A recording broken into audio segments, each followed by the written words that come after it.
This video has been produced from a book source. We would like to thank editor Peter V. Janudis. You can find citation below. Extracapsular proximal femoral fractures constitute one of the most common fractures in the elderly population. They are distinguished by their anatomical location in relation to the joint capsule. Fracture is located outside the capsule zone. Intertrochanteric, Pertrochanteric, and reverse oblique fractures belong to the extracapsular group of injuries. In intertrochanteric fractures, the fracture line runs along the base of the femoral neck between the trochanters. Figure A. AP pelvis and B. Lateral left hip radiograph, demonstrating arrows and intertrochanteric fracture pattern. In pertrochanteric fractures, the fracture line involves both trochanters and usually at least one of them is fractured or separated. Figure. These injuries are more unstable compared to intertrochanteric fractures. Figure. AP pelvic radiograph showing a left pertrochanteric fracture. In reverse oblique fractures, the major fracture line extends from the proximal medial to distal lateral intertrochanteric region, Fig 15.3. Tendency toward medial displacement of the femoral shaft due to hip adductor pulling is a characteristic feature in this subgroup of injuries. Figure, AP pelvic radiograph and B lateral left hip, showing arrows, a reverse oblique fracture pattern. The main problem in the extracapsular proximal femoral fractures is the mechanical factor, not the biological. They are subject to great forces, corresponding to the muscles that tend to displace the fragments. Callus formation is common in these fractures. Non-consolidations are rare, due to the absence of synovial fluid and the abundant blood supply. Our goal is therefore not only that the fracture consolidates, but that it does, so in the most anatomical and functional position possible. There are many classifications of extracapsular proximal femoral fractures, but none is used predominantly. The most important thing is to define if they are stable or not. Evans' classification divides extracapsular proximal femoral fractures into stable and unstable patterns. The distinction between both groups is based on the integrity of the posteromedial cortex area. This classification also includes the reverse obliquity fracture pattern, in which there is possibility of medial displacement of the distal fragment. All other classification systems for intertrochanteric fractures, including the AO-OTA, are variations of the Evans classification. The AO classification describes the bone involved, the anatomical site, and the morphology of the fracture. It is also the classification system most used in scientific articles. Figure. Evans classification of intertrochanteric fractures. Brief preoperative planning. Plain radiographs are essential imaging studies to classify the fracture pattern and carry out the appropriate preoperative planning in terms of reduction maneuvers and implant selection. A normal radiograph does not rule out the presence of a hip fracture.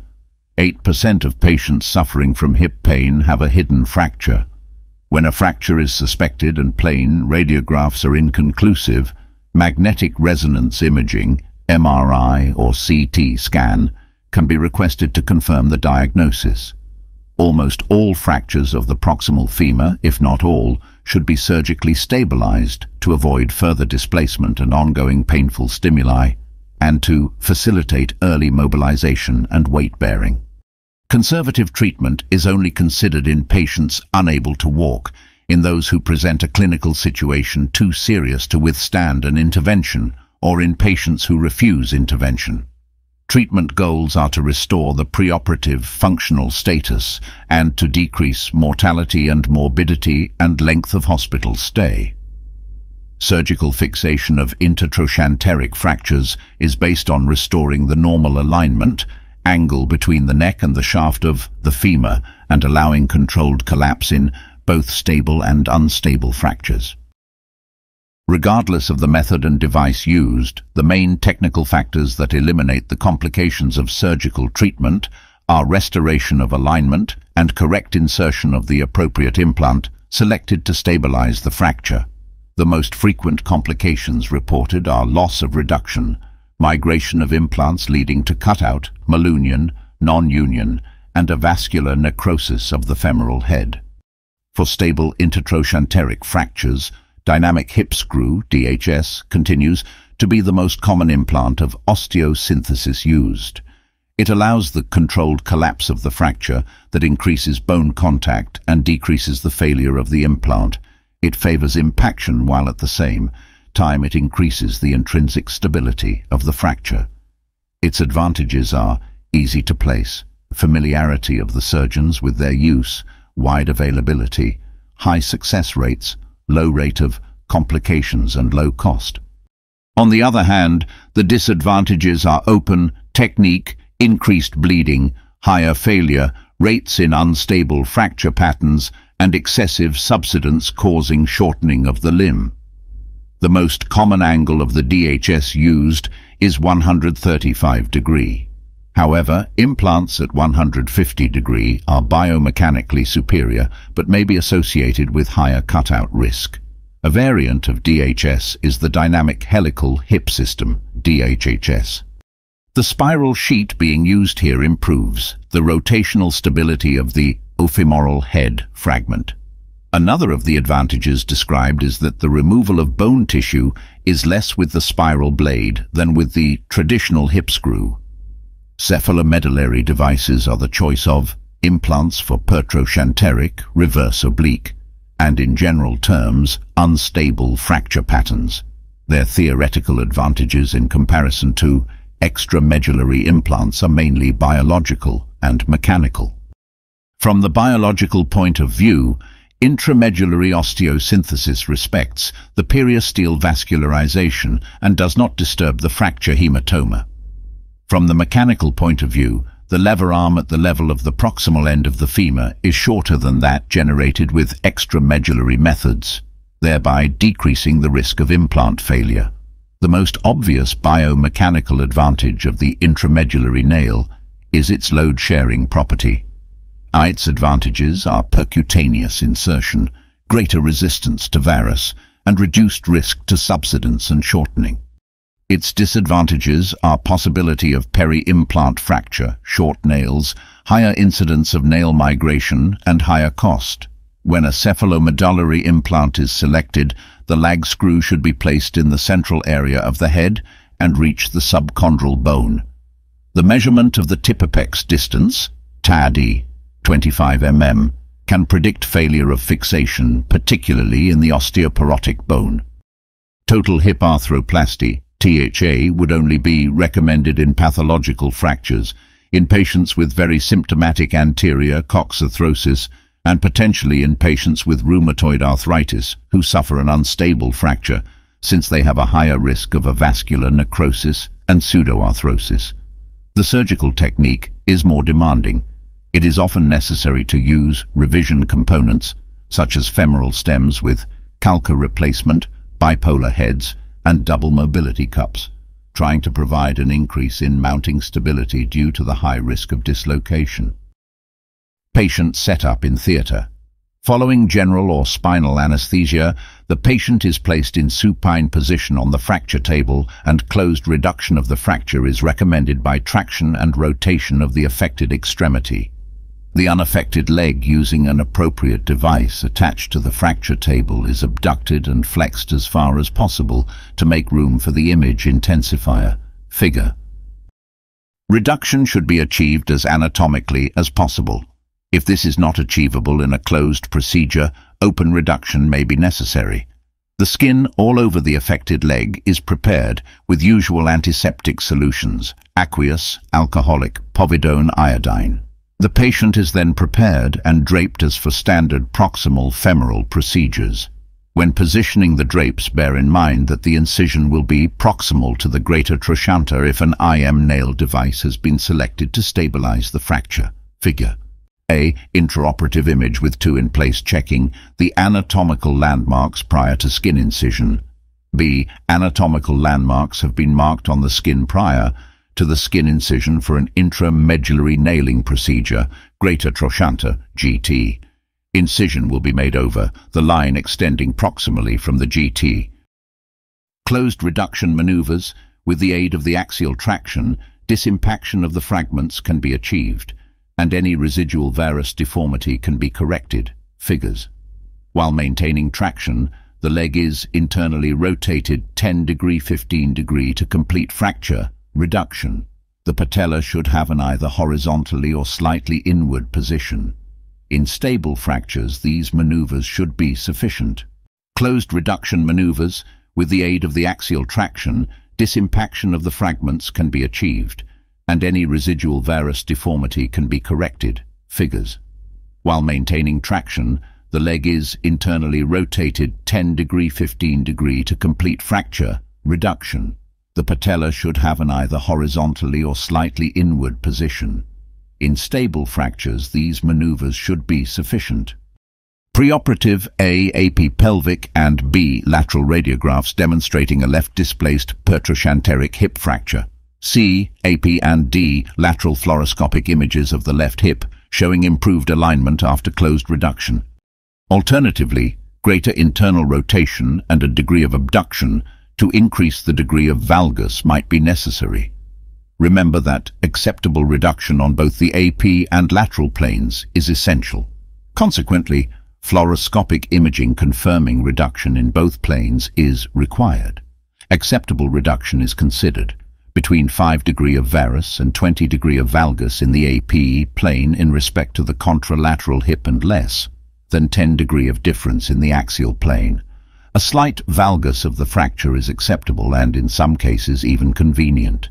In contrast, a varus reduction often results in a failure of osteosynthesis and should be avoided. Regarding the patient's positioning, there are a number of differences to keep in mind regarding the use of ADHS and IM nailing technique. In IM nailing procedures, it is necessary to try to place the leg to be operated on a 5° 10° of adduction.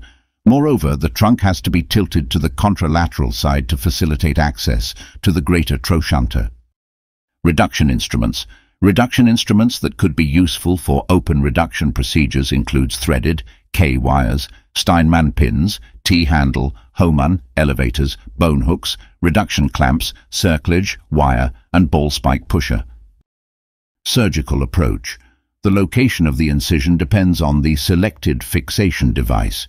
In the case of the intramedullary nail, the tip of the greater trochanter may be located and a horizontal skin incision of approximately 2-3 cm in length is made proximally to the greater trochanter in line with the axis of the femur. Figure.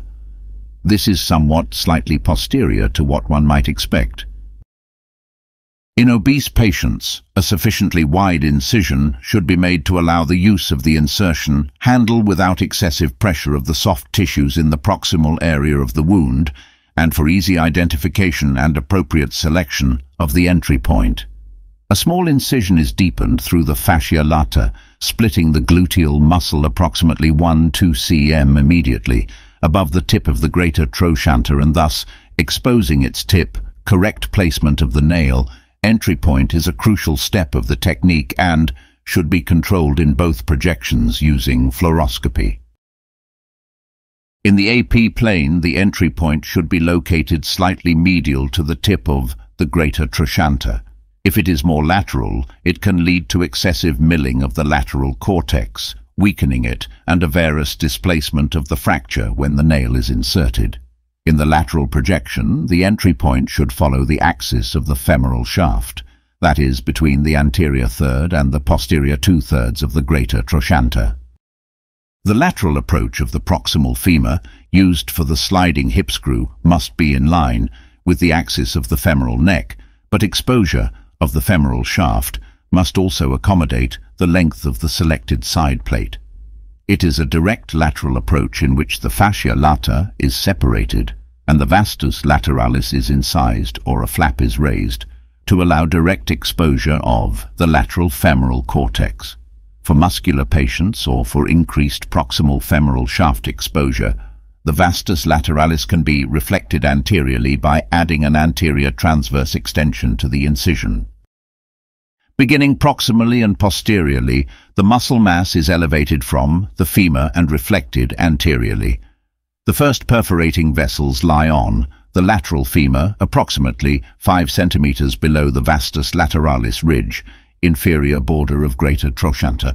They should be identified and ligated or coagulated. Open reduction maneuvers. If an acceptable closed reduction is not achieved, we can take advantage of making an open reduction to improve the reduction. A proximal fragment, displaced in flexion by the effect of the iliopsoas muscle, can be reduced by a periosteal elevator, a Cobb or a Hohmann elevator placed on the anterior aspect of the femoral neck. Intraoperative fluoroscopic images demonstrating reduction maneuvers. A, AP and B, lateral images showing the presence of medial and anterior fracture, gap and the insertion of guide wire. C, AP image showing the insertion of a small Langerbeck over the medial neck area to improve the valgus alignment and to reduce the fracture gap by pulling. D, AP image demonstrating improved reduction. E, AP. F, lateral images demonstrating insertion of guide wire in the center of the neck while reduction is maintained. G, AP image showing insertion of a lag and anti-rotation screw in the femoral head with good reduction. Intraoperative fluoroscopic images demonstrating reduction maneuvers. A, AP and B, lateral images showing the presence of medial and anterior fracture, gap, and the insertion of guide wire. C, AP image showing the insertion of a small Langerbeck over the medial neck area to improve the valgus alignment and to reduce the fracture gap by pulling. D, AP image demonstrating improved reduction. E, AP.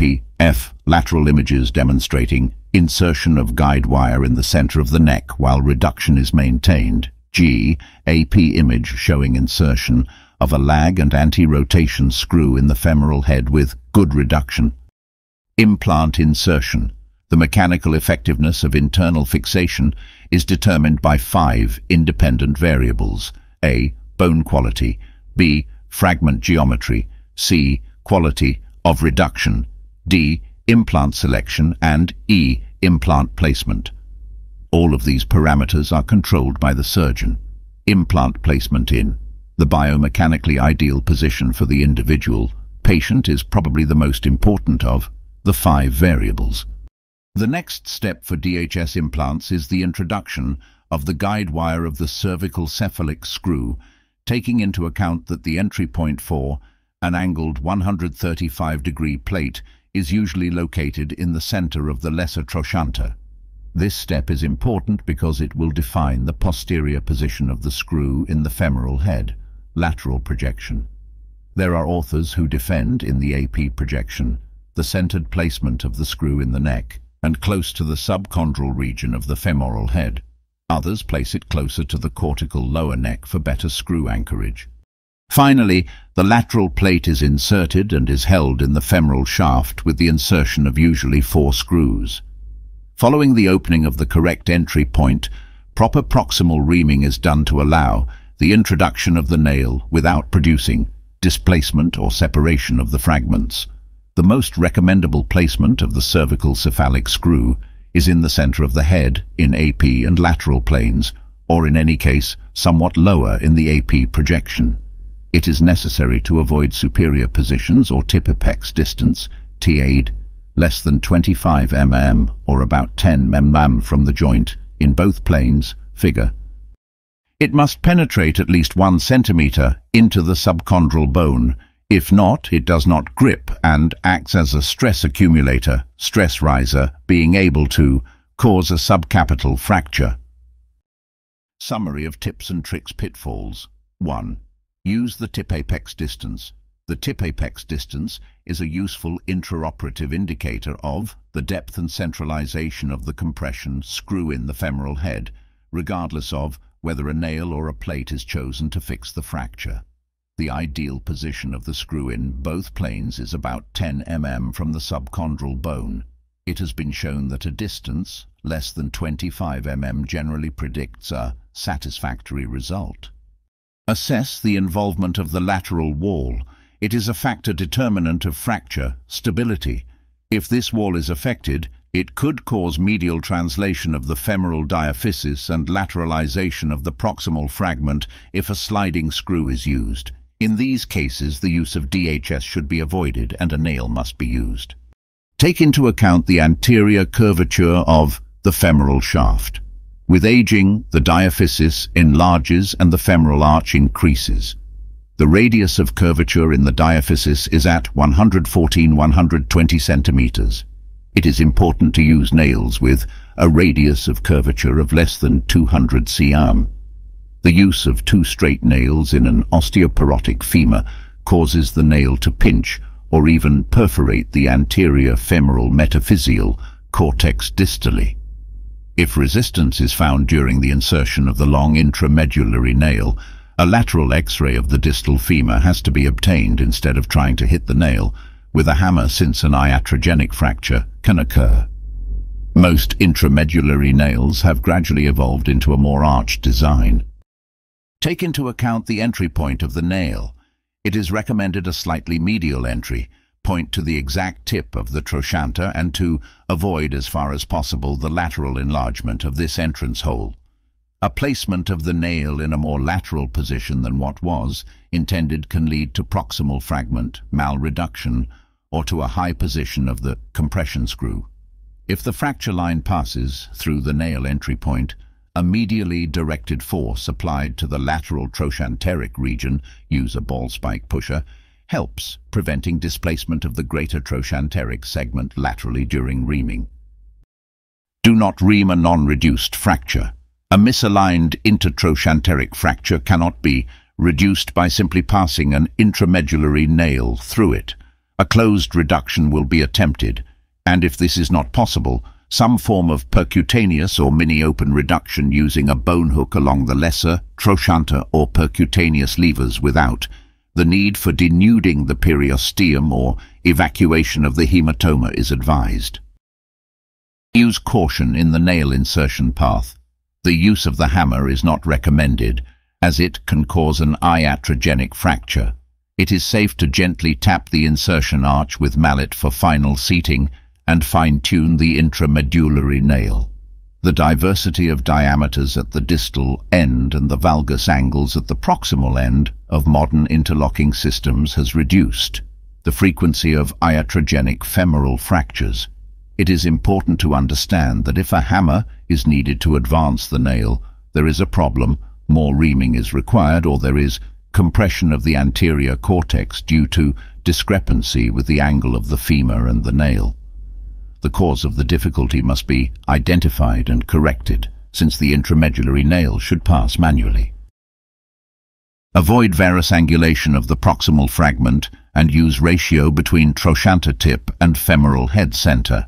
Angulation varies the lever arm over the fixation because it makes the femoral neck more horizontal and, consequently, functionally longer when body weight is applied.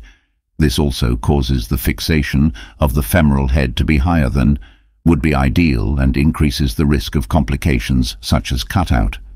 One way to assess the varus or valgus position during surgery is to examine the relationship between the tip of the greater trochanter and the center of the femoral head, and these 2 points should be on the same plane. If the center of the head is distal to the tip of the greater trochanter, the reduction is in varus. If the center of the head is proximal to the greater trochanter, the production is in valgus. When using nails, block them distally if the fracture shows axial or rotational instability. Most unstable fractures will require a long intramedullary nail. If we have doubts about the rotational or axial stability, we must add distal locking screws. When nails are used to stabilize fractures with transverse or reverse oblique patterns, it is not uncommon for the fracture to be badly rotated or distracted. Fractures that are fixed in distraction have the risk of pseudoarthrosis and implant failure. The nail can be broken by its weakest point, which is the large hole intended for the compression screw.